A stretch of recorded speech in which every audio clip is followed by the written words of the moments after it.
It was 1997. We were standing by the lake in the Anderson family's private park.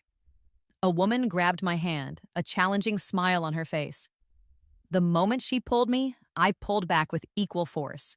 Our positions switched in an instant. I gave her a defiant look of my own and used her own momentum, letting myself fall toward the water and making sure I took her with me. "Help! Someone fell in the water! Hurry up and help them!" Cries erupted from the people standing on the shore. I inwardly rolled my eyes.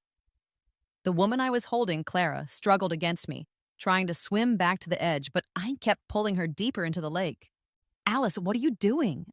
she sputtered. "Let me go." I just smiled at her and started screaming for help myself, thrashing my arms around as if I were in a panic. In the ensuing chaos, I managed to push her head back under the surface.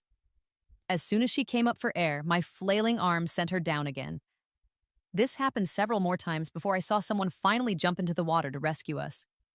I felt Clara's struggles weaken, but I didn't let up. A strange sense of satisfaction washed over me. After being given a second chance at life, I was determined to settle every single score.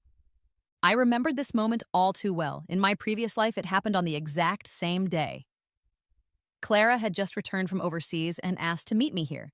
She had orchestrated the entire scene, pretending to fall into the lake and dragging me, a non-swimmer, down with her. My husband, Mark, whom I had married only a month before, came running. As I desperately reached for him, he ran straight past me to Clara, pulling her into his arms and carrying her to shore. I was left behind, swallowing mouthfuls of lake water before someone else finally pulled me out. I was still on the ground, coughing up water, when I looked up to see Clara, wrapped in Mark's green shirt over her white dress, standing over me. She raised her hand and slapped me twice. "Alice, if it wasn't for Mark, I would never let you get away with pushing me into the water so easily," she had said. "I didn't push you," I argued. "You fell and you pulled me in with you." "You think everyone here is blind? There are so many people who saw. Let's ask them." One of the onlookers spoke up. "Yes, it was the girl in the blue shirt who pushed the girl in the white one." Those words sealed my fate. I was branded as the aggressor. I looked to my husband for support. "Mark, please believe me, I didn't push her." But Mark didn't believe me. "Alice, stop making a scene. I'm taking Clara to the hospital. You go home, change, and then come to the hospital to apologize." I watched him help Clara walk away, leaving me to face the judgmental stares of the crowd. I went home alone, feeling utterly ashamed. Because I refused to apologize, Mark took my entire wedding dowry, several thousand yuan, and gave it to Clara as compensation. He even returned the jade bracelet that was my family's engagement gift to her. Clara spent a few days in the hospital, and Mark said that since I wouldn't apologize, paying her was the least we could do to stop her from calling the police. But I had gotten sick too. I ran a high fever for 3 days, but no one seemed to care. People would say things like, "How can you compare yourself to her? You grew up in the countryside. You're tough. Clara has been pampered her whole life. She's delicate." I was furious. Who said I was tough? Yes, I grew up in a rural area, but my father and brothers never let me do a single day of hard farm work. I was raised just as carefully as anyone. My father, after retiring from the military, had worked at a steel plant. When the plant downsized, he, being a man of principle, volunteered for layoff to make things easier for his superiors. The severance pay wasn't much, but it was enough. Then my oldest brother had an accident, falling from a mountain and breaking his leg. We spent all our savings on his treatment, but he was left with a permanent limp. Life became very difficult, but my family still shielded me from any real hardship. It was only after I failed my college entrance exam that my father finally sent me to the Anderson family to honor the engagement that had been arranged for us years ago. The moment I saw Mark again, I was captivated. He was tall, handsome, and a soldier, everything I had ever wanted in a partner. At the insistence of his grandfather, we were married less than a week after I arrived. For a month, I was living in a dream. I truly believed he loved me. But everything crumbled the day Clara returned. "Stop being so unreasonable," Mark had told me. "I've been exhausted taking care of Clara. Can't you give me a moment of peace?" I felt a deep sense of injustice. I had been sick with a fever for days, and he hadn't even come home once to check on me. I started to feel that something between us had changed, but I held on to a sliver of hope. I needed to know if he still loved me, so I confronted him. Alice, stop it, he said, his voice strained. When you're like this, I can't even focus on my work. If you keep this up, our marriage is over. The threat of divorce silenced me. You made a mistake, and you need to make it right, he told me later, his tone softening. I'm doing this for your own good. If Clara had called the police, you'd be in jail. You're my wife, and I won't let that happen. From now on, just don't argue with her. There's nothing going on between us. You have to trust me. A marriage needs trust. We grew up together, and her parents died a few years ago. She's all alone after coming back from overseas. I feel sorry for her, that's all. To prove his point, he handed me his bank book and his salary for the month. At the time, I convinced myself that maybe I had been unreasonable. From then on, he gave me his full salary every month. I thought this was proof of his love, so I dedicated myself to him completely. For 20 years, I poured my heart and soul into our marriage. I tolerated his constant attention to Clara, I raised our children, cared for his parents, and managed the household so he could focus on his career without any distractions. He succeeded, rising from a company commander to a division commander. But on the very day of his promotion, my world ended. I was drugged. I woke up with my hands tied, lying on the floor of a dilapidated wooden shack that reeked of gasoline. Clara stood over me, holding a lighter, her face twisted into a mask of pure madness. Alice, she said, now that Mark is a division commander, it's time for you to disappear. Terror seized me. Clara, what are you doing? This is a crime. She sneered and slapped me. A crime? How naive. You dragged me into the water, and now you're trying to burn me alive. You brought this on yourself. When you die in this fire, it will look like an accident. I was truly, utterly terrified. Clara, please don't. If Mark finds out, he won't let you get away with this. She laughed, a chilling sound. You're ridiculous, Alice. Even if he finds out, he won't do anything to me. He loves me. No, you're wrong, I shouted. Mark loves me. He only pities you. He's given me his salary all these years. I'm his wife. Her sneer deepened. He loves you? You fool. All these years, he's done whatever I asked. He came running every time I called. Even if you two were in bed together, one phone call from me and he'd leave you immediately. Her words hit me like a physical blow. I remembered all the times he had rushed out in the middle of the night, claiming it was an emergency at the base. I had always been so understanding, so supportive. The truth was a cold, cruel knife twisting in my gut. I had been a complete fool. And back at the lake, she continued, did you really think Mark didn't know I pulled you in? He knew you couldn't swim, but he still saved me first. And to make me feel better, he made you give me your dowry money. Sure, he gave you his salary, but every mission bonus, every special stipend, he gave to me. That's a lot more than his monthly pay. Has he ever taken you to a movie? Bought you a single new dress? I clenched my fists, my heart sinking with every word. I felt myself coming apart at the seams. You're lying, I choked out. Mark doesn't love you. Keep telling yourself that, she scoffed. What man abandons the woman he loves for someone else? I'm telling you, Mark took me to the movies and bought me clothes. The only thing we didn't do was sleep together. Honestly, I'm much happier than you are. A hollow laugh escaped my lips. I had been played for a fool by both of them, but I refused to admit defeat. So what? I said bitterly. You're nothing but a homewrecker. If he really loved you, why didn't he sleep with you? That struck a nerve. Clara flew into a rage, straddling me and slapping my face repeatedly. You idiot! You hogged Mark for 20 years. It's my turn now. It's time you gave him back to me. When her fury was spent, she lit the lighter and stepped back.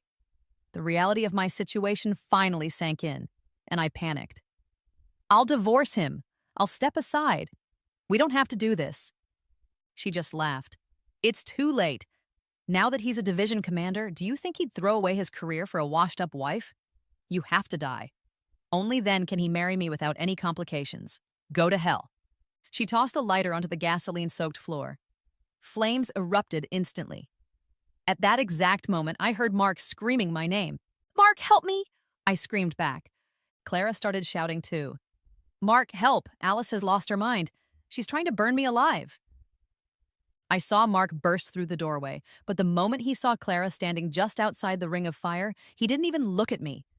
He ran straight to her, scooped her into his arms, and carried her out without a moment's hesitation.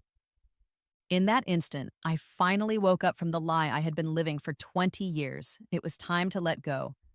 As the flames licked at my clothes, I closed my eyes in despair. But when I opened them again, I was back. Not as a 6-year-old, but right here, at the lake. This time, I had arrived at the military compound 10 days later than in my past life. When Mark's grandfather had tried to get us to register our marriage, I had stopped him. So now, I was still Mark's fiancée, not his wife. I was here for 2 reasons: to get back my family's engagement token and to settle the score. As Mark swam towards the shore with Clara, I started shouting for help again, just as I had planned. I deliberately pushed Clara back into the water. She was disoriented, swallowing mouthfuls of water. "Mark, help me!" she cried weakly. He responded instantly, wrapping his arms around her and swimming her to the shore. He completely ignored me, even though I was right there. A wave of sorrow washed over me. What had I been hoping for? Just as I was about to enact the next part of my plan, someone suddenly grabbed my arm. "Don't worry, comrade, I'll get you out of here." I was momentarily annoyed, but I quickly recovered and used the man's strength to help me swim. I felt him hesitate for a second. Then he steadied himself and pulled me toward the shore. He had incredible stamina, and we reached the bank at almost the same time as Mark. Once we were on land, the man immediately grabbed a set of clothes from the ground and handed them to me, turning his eyes away respectfully. I took them and wrapped them around myself, shielding my soaked figure from the stares of the crowd. "Thanks," I said with a small smile. Then, I walked over to where Clara was still coughing up water and slapped her hard across the face. "You venomous snake," I said coldly. "You knew I couldn't swim, and you still pushed me into the river." Mark, who was still holding Clara, was stunned. "Alice, what are you—" Before he could finish, I slapped him too. "Mark, I'm your fiancé. You let me nearly drown while you went to save another woman. What kind of man are you?" Not satisfied, I slapped him again, so hard my palm stung. Whether it was the shock of being hit or guilt, he didn't say anything, just clenched his fists and lowered his head. Clara, having finally caught her breath, was furious. "Alice, you've gone too far. You're the one who kept dragging me under. That's why Mark saved me first." Before she could finish her sentence, I slapped her again. "Clara, you pushed me into the water. If it weren't for Mark, I wouldn't be letting you off so easily. You should watch yourself." "I didn't push you. You jumped in and dragged me with you," she screamed. "Why would I risk my own life just to frame you? Do you think everyone here is an idiot?" I turned to the crowd, tears welling in my eyes but refusing to fall. "Everyone, we both fell in just now. Did any of you see what really happened? Please tell us the truth." "I saw it," one man said, pointing at Clara. "That woman in the white dress pushed the woman in the blue one, and then they both fell in." "I saw it too," another voice added. "Me too." I looked at Clara's face. It was pale with shock. A small smile touched my lips. Mark looked just as stunned, as if he couldn't believe his sweet childhood friend was capable of such a thing. Clara saw his expression and immediately burst into tears. "Mark, we grew up together. You know what kind of person I am. Please believe me, it was Alice who fell in and pulled me down. She kept pushing me under. If you hadn't saved me, I might have drowned. Everyone else was too far away. They must have misunderstood." I saw a flicker of pity in Mark's eyes. "Alice," he began, "Clara and I have known each other our whole lives. She's always been gentle. I don't believe she would do something like this on purpose. I'll look into it, but right now, she needs to go to the hospital." Just a few tears and he was wavering again. In my last life, my pleas had meant nothing to him. Thinking back on the 20 years I wasted on a man like that, I felt a surge of bitterness. It just wasn't worth it. As Mark started to lead Clara away, I stepped in front of them and slapped him again across the face. My hand throbbed. Why is his face so hard? I thought, wincing. That was the 3rd time, and Mark finally snapped. "Alice, what the hell are you doing? Don't go too far." Before he could finish, I slapped him a 4th time. Then, I raised my voice for everyone to hear. Mark, I know you're doing this for me. Holding on to her like that, making it clear to everyone that she seduced you and ruined your reputation. But this is wrong. I can't let you sacrifice yourself like this. Let go of her. What if she accuses you of taking advantage of her? Then you'll really be in trouble. Mark's face went stiff with embarrassment, and he quickly pulled his hand away from Clara. Just then, I heard a snort of laughter. It was the man who had rescued me. He was giving Mark a look of pure disdain. When he saw me looking, he said, "Sorry, I couldn't help it." His voice was low and magnetic. I turned back to Mark. "You're a soldier. You can't resort to these kinds of tactics. The way you're acting just makes it look like Clara is a homewrecker. I don't need you to do this for me." Mark's swollen face twitched. "Alice, what are you talking about?" Clara, her own face red and puffy, chimed in. "Alice, you're disgusting. Mark and I are like brother and sister." "Oh," I raised an eyebrow. "So you two have been hugging and holding each other like this since you were kids?" That seemed to be the final straw for Mark. He pointed a finger at me, then leaned toward Clara and muttered, "You go on to the hospital." She shot me a hateful look, tears still in her eyes, and ran off. "Clara!" I called after her. "Don't forget, if it weren't for my fiancé, I would have already called the police on you." "Alice, enough. Go home," Mark growled. "That house is your home, not mine anymore," I replied coldly. "What exactly do you want?" he demanded. "To break off the engagement." "Forget it," he said, turning to walk away. "You can't just treat our family like this." As he left, I shouted at his back, "Mark, you're only wearing a tank top, and that female comrade saw everything. Have you no shame?" He flinched, and a little of the bitterness in my chest eased. I turned back to the crowd. "Thank you all for speaking up for me today," I said, my voice trembling. "If it weren't for you, I would have been wrongfully accused." I paused, letting my emotions show.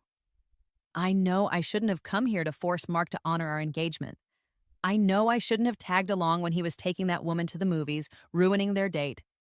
I know I shouldn't have gotten upset seeing them holding hands or begged him to buy me a new dress when he was buying one for her. And I know I shouldn't have slapped them when he saved her first instead of me. My voice cracked. But he's my fiancé. I can't swim. I was so scared.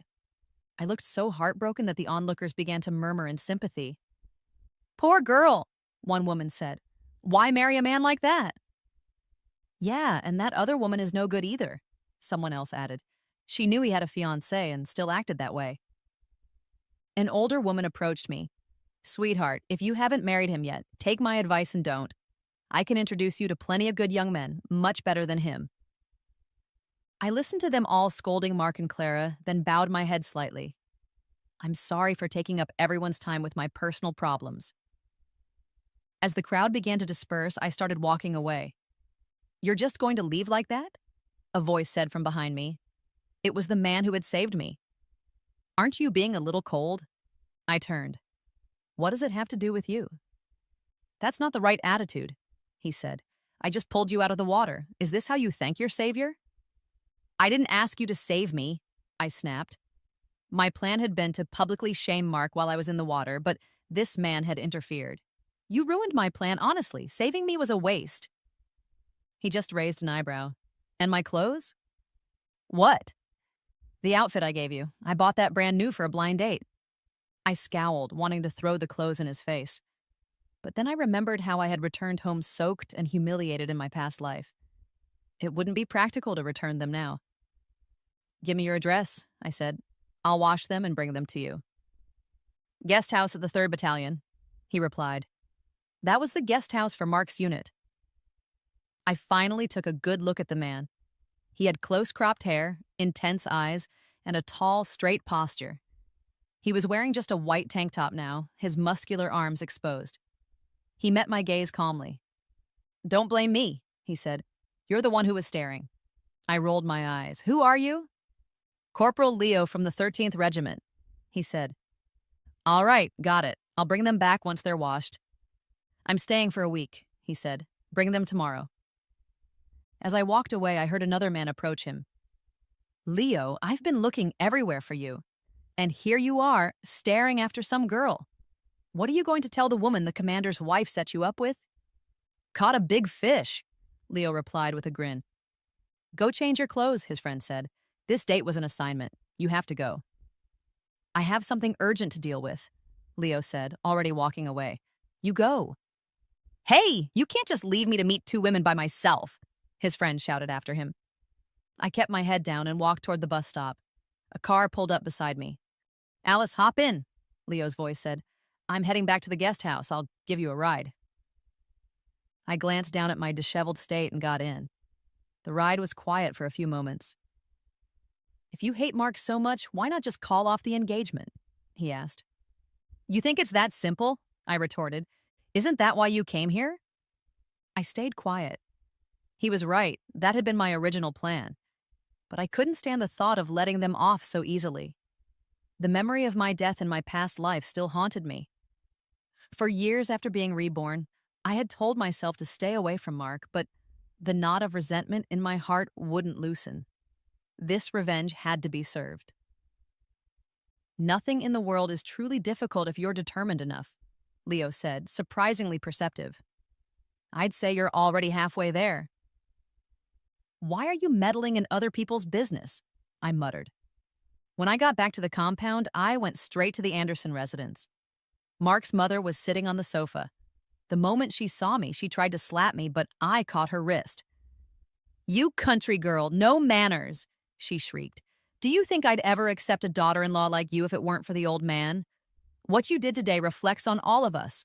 You'll write a public apology and clear their names, or you'll get out of this house. In my past life, this same woman had called me vicious and unworthy. Now she wanted to talk about appearances. Fine. Ma'am, I said coldly, you have a real talent for twisting the truth. She stared at me, stunned. What did you just call me? You heard me. Your son is my fiancé. He left me, a non-swimmer, to drown while he saved another woman who can swim. Is that respecting our engagement? He was hugging another woman in public. That's a betrayal of my trust. Your son is disloyal, and you have the nerve to lecture me? I don't want a man like that. Let's call off the engagement. Give me back my family's engagement token, and I'll leave right now. His mother was furious. After what you said by the lake, now you want to call it off? No way. If we cancel now, it would make my son look exactly like the man you claimed he was.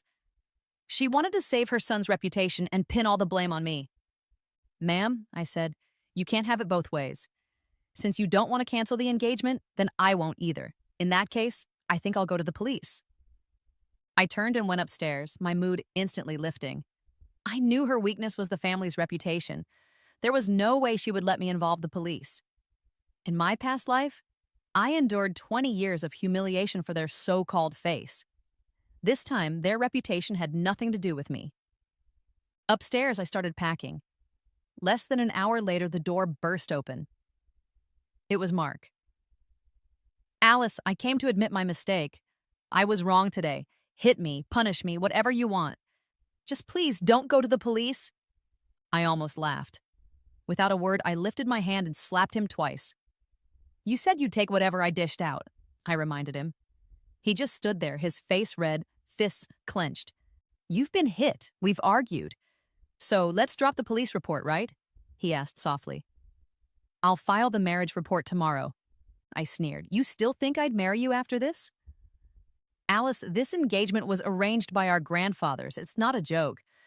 I didn't think things through today. I'm sorry. I only saved Clara first because she seemed to be in more danger. I didn't know she pushed you. He was trying every excuse he could think of. Fine. I won't go to the police, I said. But Clara pushed me. I was scared. She needs to compensate me for my emotional distress. 5,000 yuan should cover it. Now get out, I need to rest.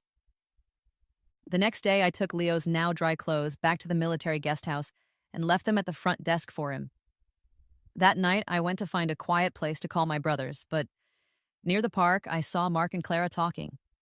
Mark, 5,000 yuan is too much, Clara said, her voice trembling.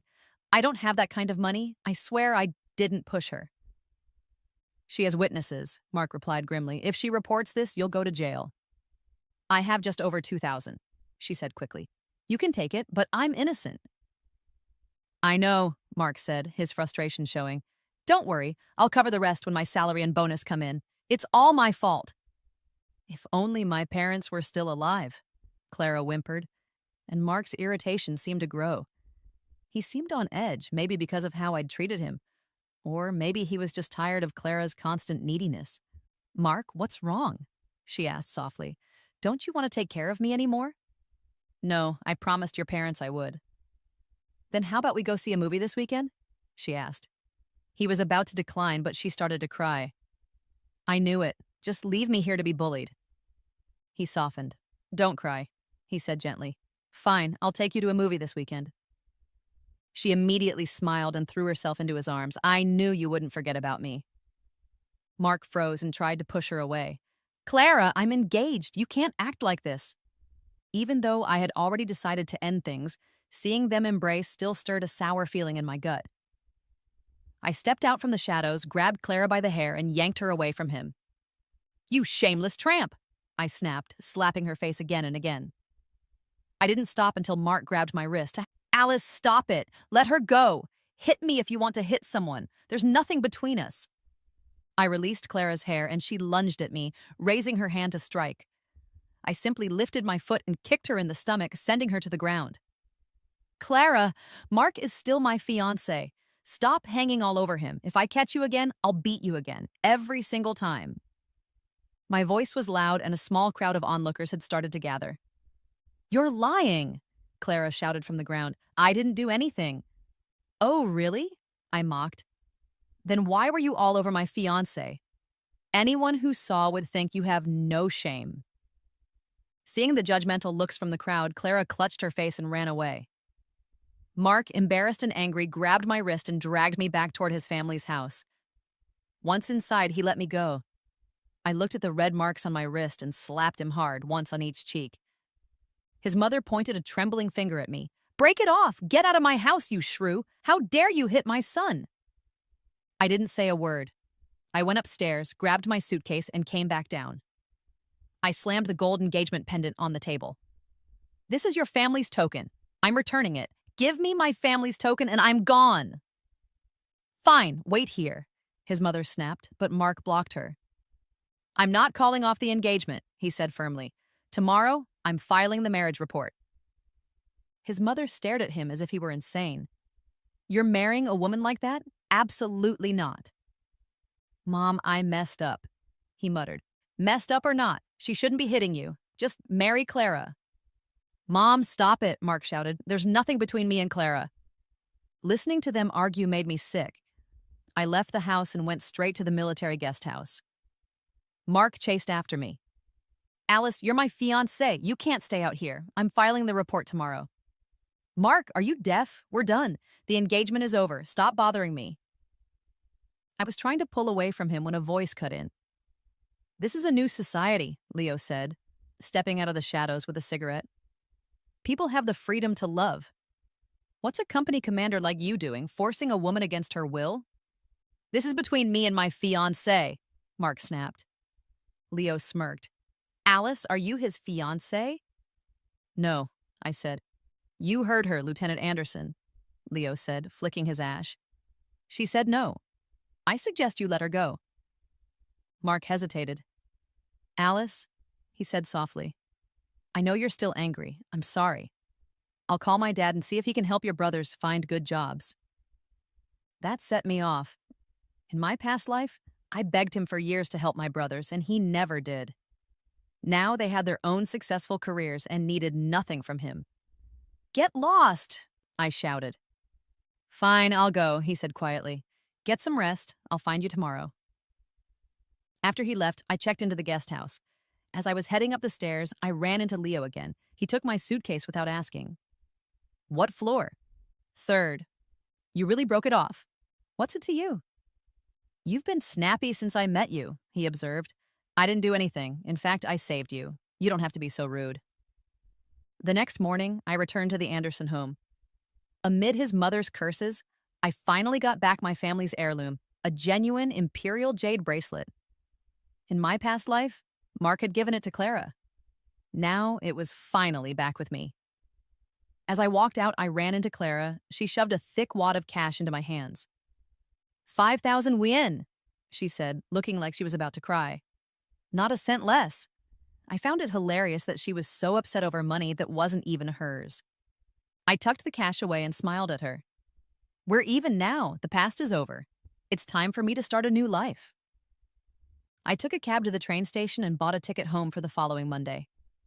I spent the next few days walking the city one last time, saying a final goodbye to the person I used to be. Every day, Mark came to the guest house to see me, and I grew completely sick of him. On my last day, Leo invited me to a movie at the military cinema. I had never been in my last life, so I agreed. On the way there, we ran into Mark and Clara. Alice is so greedy and mean, Clara was whining. She blamed me for falling in the water, and she hit us. She's a crazy shrew. Clara, it's in the past, Mark said flatly. Let's not talk about it anymore. Alice is my fiancée. I've already filed the marriage report. She'll be your sister-in-law. Mark, how could you? Clara's voice cracked. She's awful. Are you really going to sacrifice your happiness just to repay a debt? Clara, Mark said firmly, Alice will be my wife. Please stop bad-mouthing her. I clenched my teeth. The man was impossible. I stormed forward and smacked him hard across the face. Alice, you crazy woman, he gasped. Don't misunderstand. I already filed the report. I'm only here with Clara to explain things, so this can finally be over. Shameless, I snapped.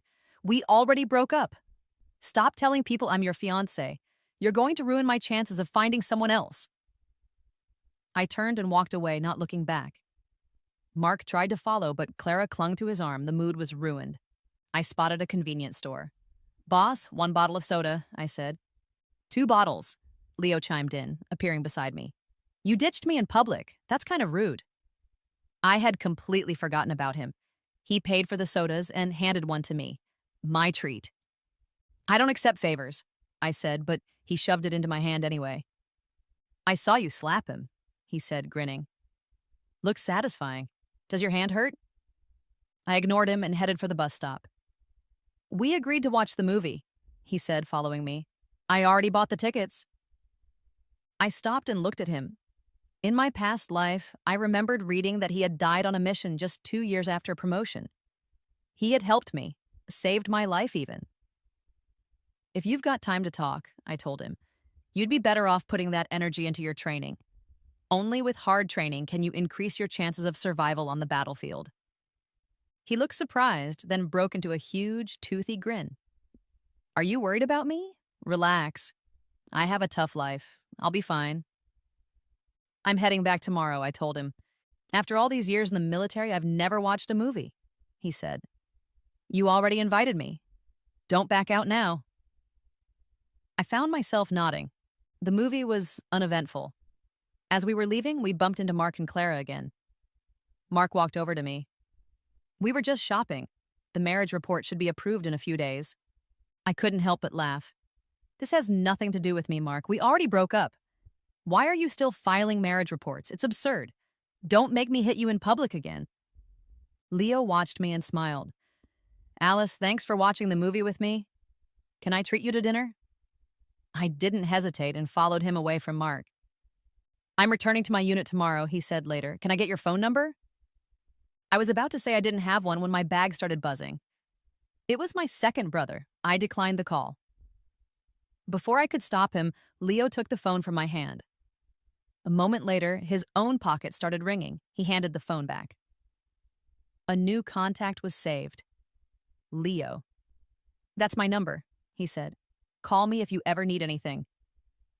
Just then, my phone rang again. It was my brother. Sis, when are you coming home? Your admission letter came. It's from Yonda University. Dad wants to throw a huge party. My train is tomorrow, I told him. Great, I'll pick you up. I just closed a big deal and I met a girl. I need you to help me size her up. After I hung up, a genuine smile spread across my face. In my past life, my brother had been a poor farmer, too poor to marry. In this life, thanks to my guidance, he was a successful entrepreneur. After lunch, Leo and I said our goodbyes. The next day, I returned to my hometown. I attended my celebration party, met my brother's girlfriend, and felt the last of my old life's burdens fall away. This life was perfect. I went to Yanda University alone, ready for a fresh start. What I didn't expect was for Mark to be my military training instructor. Alice, he said, stopping me after the first day of training. I didn't expect to see you here. Captain Anderson, I said, disgusted. I'm exhausted. Are you trying to keep me from resting? No, I'm happy to see you, he said. Go rest. It was like stepping in something foul I couldn't scrape off my shoe. I wished he would vanish. Maybe someone heard me because the next day my instructor was changed to Leo.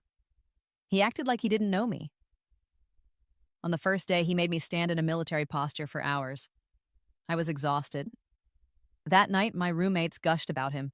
Apparently, he had paid to have hot water delivered to our dorm so we wouldn't be overexerted. A month passed like that. Every day, Leo pushed me to my limits. Every night, he texted me, telling me to rest. I never replied. When training finally ended, I was relieved to be free of him, but then I ran into Mark at the gate. Alice, can we talk? He asked. I've been thinking. I realized I was wrong. After our engagement, I didn't keep my distance from other women. If that's why you called it off, I accept it. Even if we aren't a couple, we can still be friends. My family still owes yours. I'll treat you like a little sister. And what happens when you're married? I sneered. What if your wife doesn't like you helping me? She won't mind, he said quickly. I'll marry someone understanding. If my life and your wife's were both in danger, trapped in a fire, who would you save first? I asked. He hesitated. Why would you ask that? Just answer me.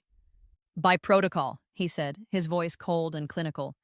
I'd save whoever had the higher chance of survival. No emotion, just calculation. I stared at him. I don't need your care, I said flatly. The best thing you can do for me is stay away. I pushed past him, then stopped. For your own sake.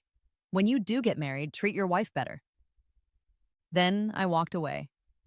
On the way to my dorm, I got a message from Leo. Alice, I've returned to my unit. Take care of yourself at school. Text me if you ever have time. I didn't respond. College life was busy and full. I joined clubs and turned down many admirers.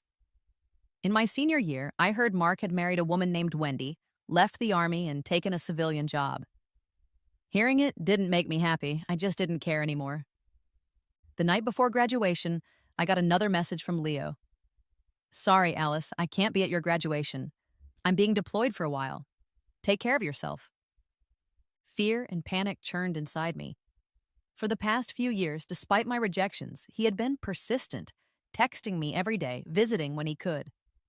No matter how many times I pushed him away, he never gave up, and despite knowing his fate from my past life, I had fallen for him. I want to see you, I typed back. Wait for me. I'll be there in 30 minutes. He showed up at the school gate, still in his uniform, grinning. Alice, this is the first time you've ever said you wanted to see me. You have no idea how happy I am. Looking at his bright smile, a lump formed in my throat. Leo, no matter what happens, you must stay alive. Of course, he said. I haven't even married you yet. How could I possibly die? My chest ached, thinking of how this vibrant life might end. Alice, when I come back, let's get married, okay? Okay, I whispered. I'll wait for you. Leo, time's up, a voice called. He waved goodbye, looking back at me with every step. You must come back, I called, tears welling in my eyes. 1 month passed, then 1 year, then 10. I was walking through a park when I saw a man and a girl by a riverbank, and it reminded me of him. I knew there had been no guarantee, but I had still fallen for him. It was my own fault. Later, one of Leo's comrades found me and handed me a black notebook. I found this in Leo's things, he said. I thought you should have it. It was his diary. August 15th, 1997. I think fate has been kind to me. I met a girl who took my breath away. I saved her, but she's like a little hedgehog, ready to prick anyone who gets close. I want to make her happy, but I don't know how. I admit it, I'm a coward. I couldn't read anymore. I shut the book. 10 years had passed. I wasn't young anymore. My phone buzzed with a text message. It was from a number I didn't recognize. I assumed it was spam and ignored it. Miles away, Leo waited all day for a reply that never came. He finally dropped his head into his hands, overcome with despair. 10 years as an undercover agent for his country, and he had lost her. He collapsed onto his bed, hollowed out, the image of her proud, stubborn face haunting him. Lying in bed that night, I finally opened the message. My vision blurred with tears. It was a number I knew by heart, a name I had never been able to delete from my mind. The message was only one line. "I'm back. Are you still waiting for me?" I clutched my mouth, sobbing uncontrollably. 10 years. My hands trembled as I typed the only reply I could. 10 years. I'm still here.